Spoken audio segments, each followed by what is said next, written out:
Hello, everyone, and welcome to our continuing celebrity series.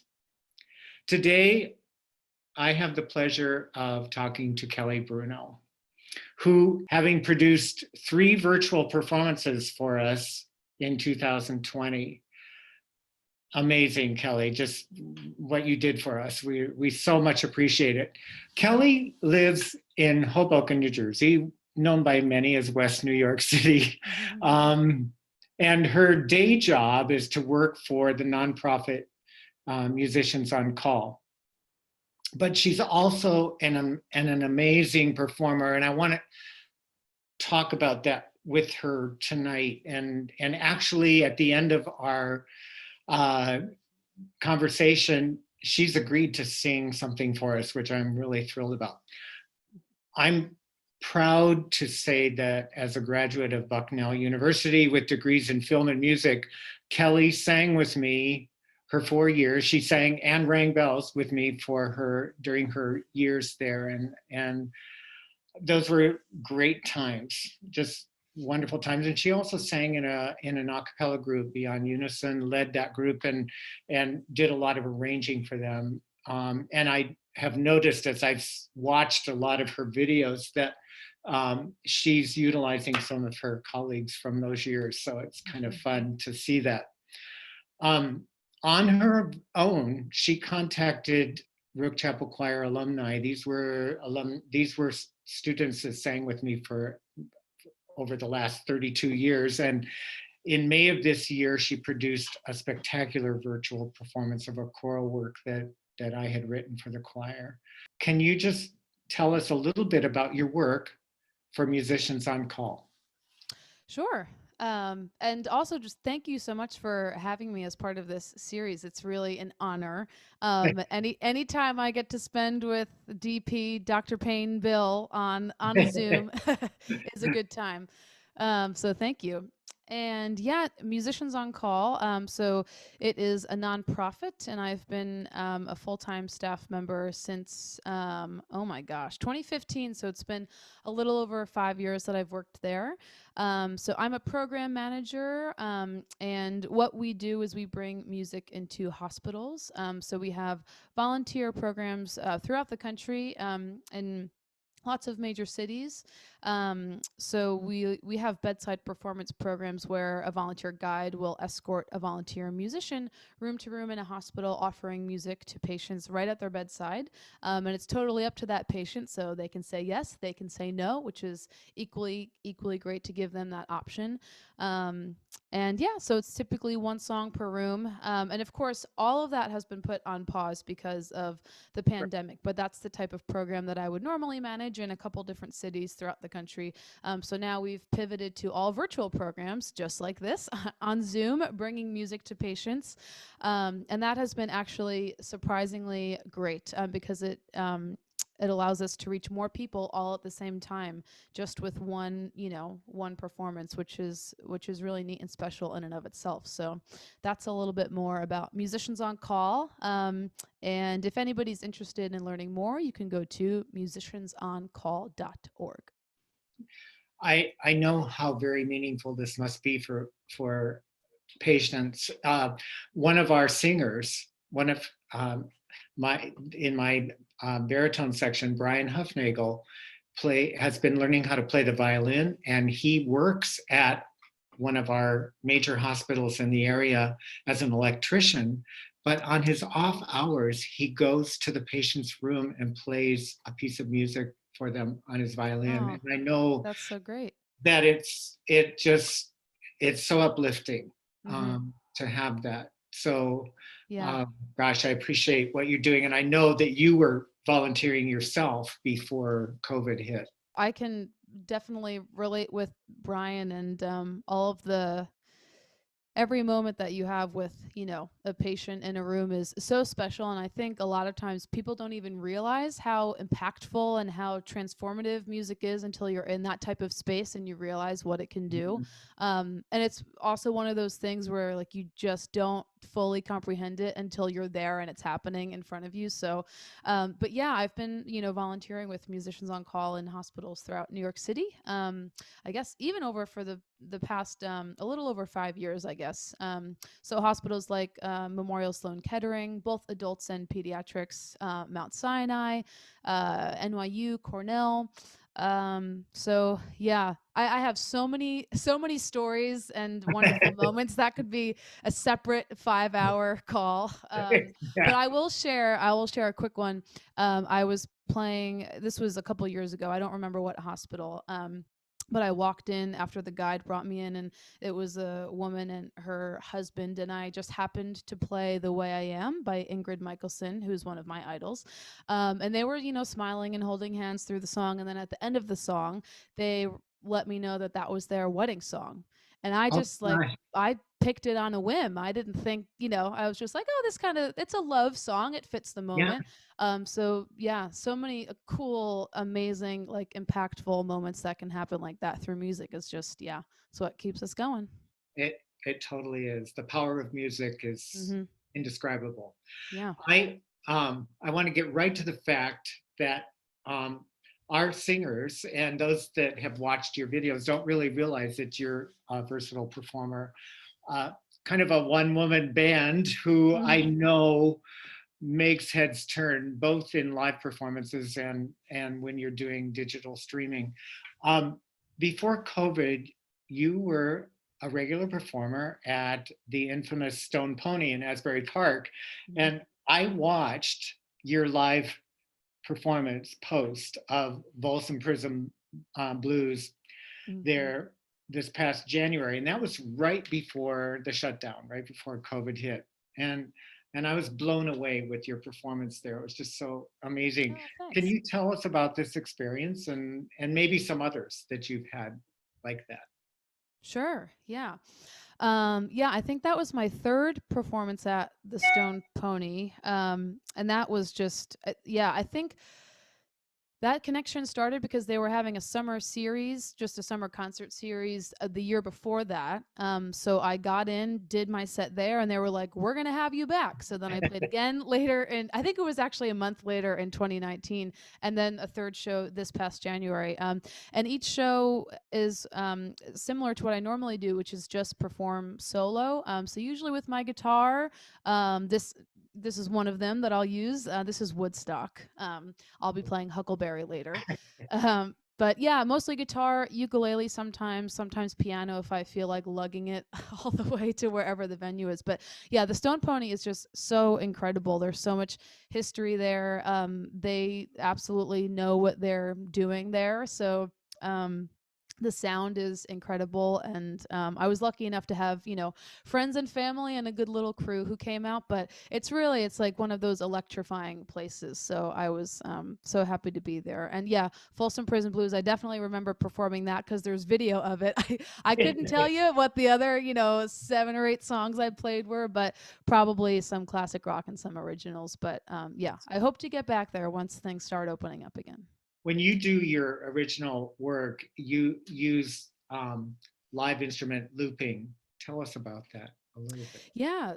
So a huge influence for me is Ed Sheeran, and Ed uses a lot of live looping. So he'll, have his guitar hooked up to a whole bunch of loop pedals. I have just one measly loop pedal, but I'm able to still do, most of what I want to do with that. So yeah, you can, basically record exactly what you're playing on the guitar and then play it back and then loop over it, sing over it. Now, when I first started looping, I was only able to loop my guitar, but I've upgraded. And now if I have a vocal mic hooked up to it, I can also loop my voice to do harmonies and beatboxing and all that kind of stuff. So it takes a lot of you have to really practice it. It's almost like choreography because you have to know musically what you're doing and have that well rehearsed, but also like the physical, like, okay, I'm gonna press the loop pedal here, and it has to be timed perfectly, Sure. otherwise, yeah, Right. mayhem.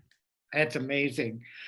You also sing cover repertoire that spans several decades, and I love Nora Jones. So Oh yeah. I love your post of her Don't Know Why, Mm-hmm. and you sing it so beautifully. What Oh, thanks. influences you to sing one of her songs as well as jazz standards and classic rock and all of the stuff that you do? Yeah, that's a good question. I think the first thing that probably draws me into any cover song is the melody. So I mean, I love so many different types of music, but I think anything soul, like Sam Cooke, put any Sam Cooke song in front of me and I will gladly sing that for you. Al Green, another one. Yeah, Nora Jones, oh my gosh, Ella Fitzgerald. Oh, yes. Yeah. So yeah, all of those, yeah, jazz standards, oldies. They also just, their chord progressions aren't just, 1 6 4 5 1. They're, Yeah. a little bit more More sophisticated, sophisticated. a little bit more complicated, which, and I love that because it's more interesting to the ear and a little bit more of a challenge to deliver, which is cool. So yeah. You you released your debut album and you did Hmm. your first single in 2019, Hmm. and then last month you produced a 2-year album anniversary video, Yeah. which everyone should watch. They've got to see Oh, this. thanks. It's beautiful. So tell me, where is Nomahegan? I think I've been there. And what is You Nomahegan? have been there. That's right. I Yeah, forgot. You've been to my childhood home. Oh my gosh. yeah. Okay, so yes. Nomahegan is a small county park in Cranford, New Jersey, which is where I'm from. If you're a New Jersey person, it's exit 137 off the Parkway, if that gives you an idea of the latitude. But I grew up on Park Drive, which is basically the street that kind of encircles part of the park. So the park was my front yard Right. growing up, which was Remember that incredible. now. Yeah. Yeah. Um, so yeah, it's just a very meaningful place for me. And, it informed a lot of my childhood and was just, such a cool place to be for every season. I could either skate on the pond in the winter or go through runs through the woods or, play on the playground, all that type of stuff. So, yeah, I think when I was putting songs together, years ago, and I was really getting to a point where I was like, okay, I think I have a decent number of songs. No Mohegan was just kind of like, running theme through all these songs are just sort of like a nostalgic longing for that beautiful place in my childhood because my parents sold the house, so that's how all of those feelings were able to be released into the world and I was able to write all these songs. And it's so great. There in the video, it shows walking down the path. And Yeah. didn't your mom do that video for you? Yep. Yep. Yeah. And it's so beautiful to It's a see. nice place. Yeah. Are you planning other projects in the near future now that would be comparable to Nomahegan? Possibly, yeah. I'm kind of in like a very slow, gradual songwriting phase right now. So yeah, I've been right. I think I definitely have enough songs for my next project. I don't know what that will be. But still writing and still kind of fine tuning. So yeah. That's cool. Now I want to talk about this because this just blew me away. This past summer, you released a multimedia concert and fundraiser Mhm. featuring Black artists. And the name of this was called Songs and Stories, Voices We Need to Hear. And one of the most powerful parts of this video, which to me demonstrates your versatility as a performer. And Kelli, I'm just waiting for the time when your name is in big lights. But um, one of the things that blew me away was that you did a duet with Ella Fitzgerald, and it's Yeah. ingenious. And then near the end, you harmonize with Kedron Bryant when he sings "I Just Want to Live." And tell those who are watching about this video.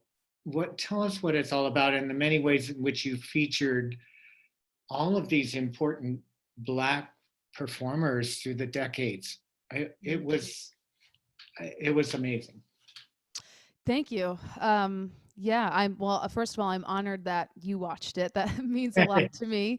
And yeah, so, of course, this year has brought a lot of racial injustices to light, some from the past and some that are still continuing to happen, all around us. So I wanted to do something that was, you know, both powerful and inspiring, but also kind of peeled back the layers of these artists and, their lives and what they experienced, both good and the bad, because I think both stories are important to tell.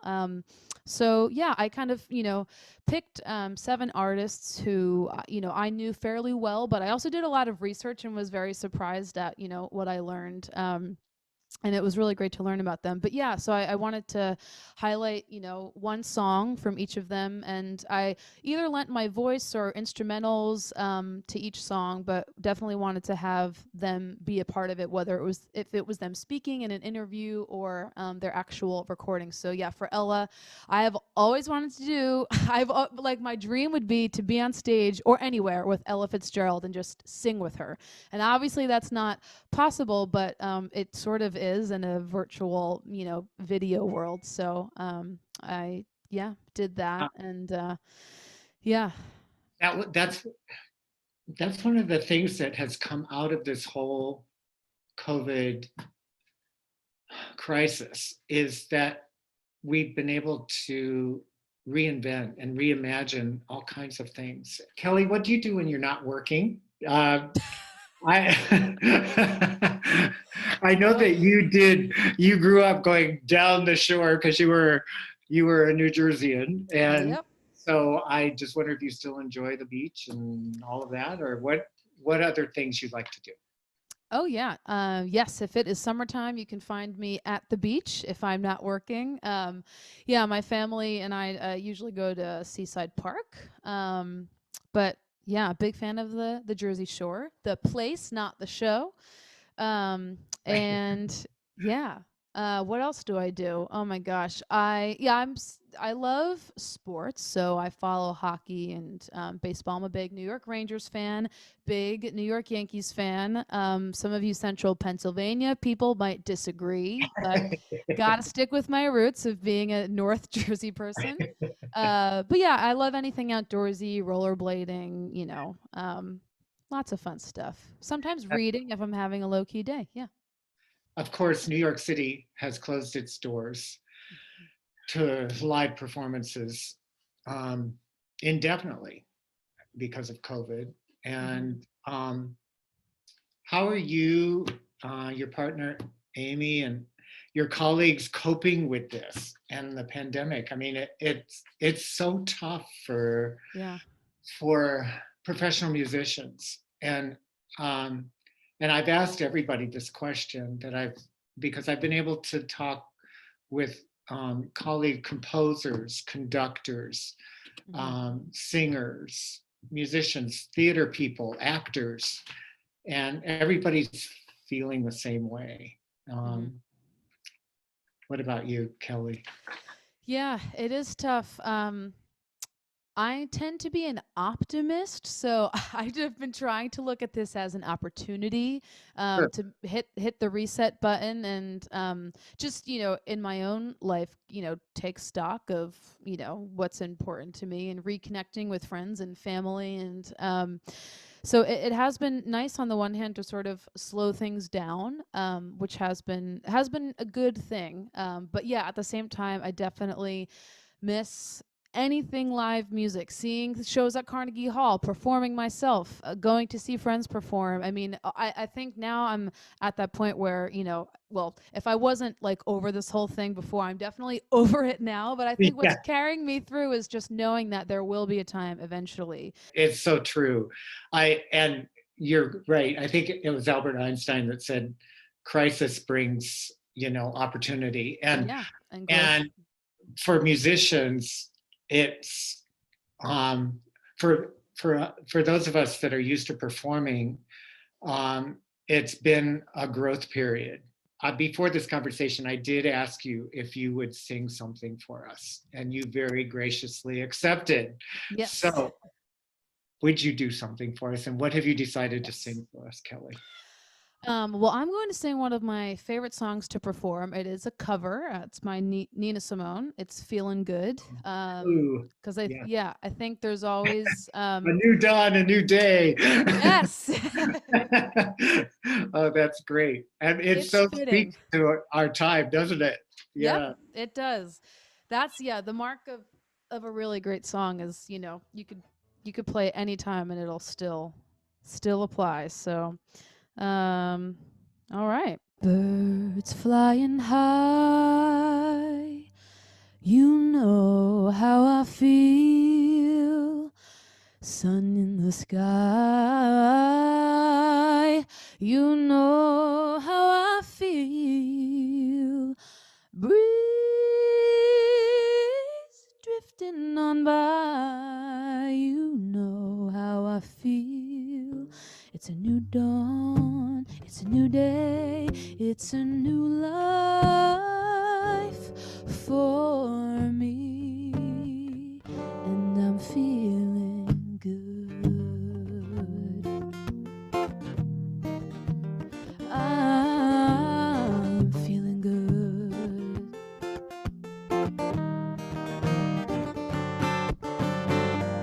Fish in the sea, you know how I feel. River running free, you know how I feel. Blossom on a tree, you know how I feel. It's a new dawn, it's a new day, it's a new life for me, and I'm feeling good.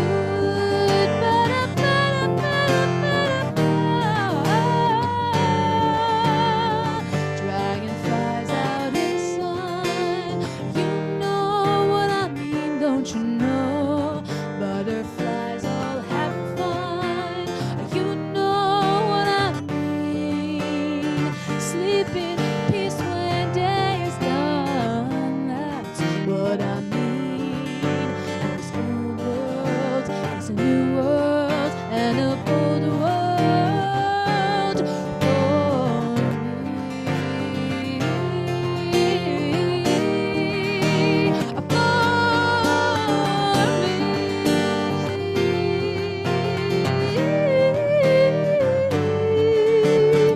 Stars when you shine, you know how I feel.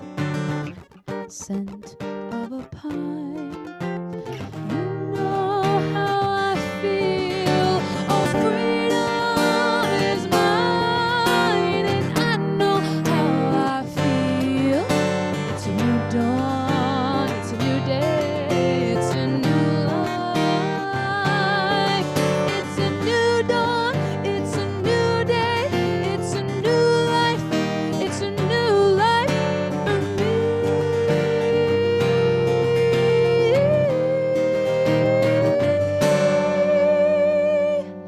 And I'm feeling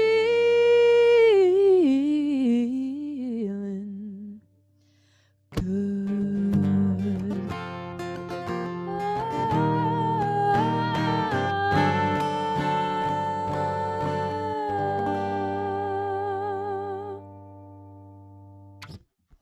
Ah, I'm feeling good after hearing that. Oh, good. That was for you. Kelli, thank you so much. Oh, my pleasure. Thank you so much for having me, and also for, rewinding a couple months and thinking of me for this opportunity to work with SVC. It's really, really an honor, and I'm so humbled that you entrusted me with Well, these projects. there's no way that we could have done it without you.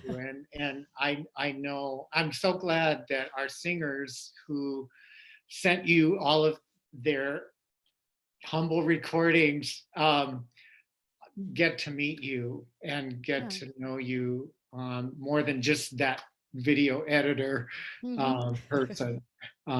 Thank you, Kelli. That's been wonderful. Appreciate it. Thank you.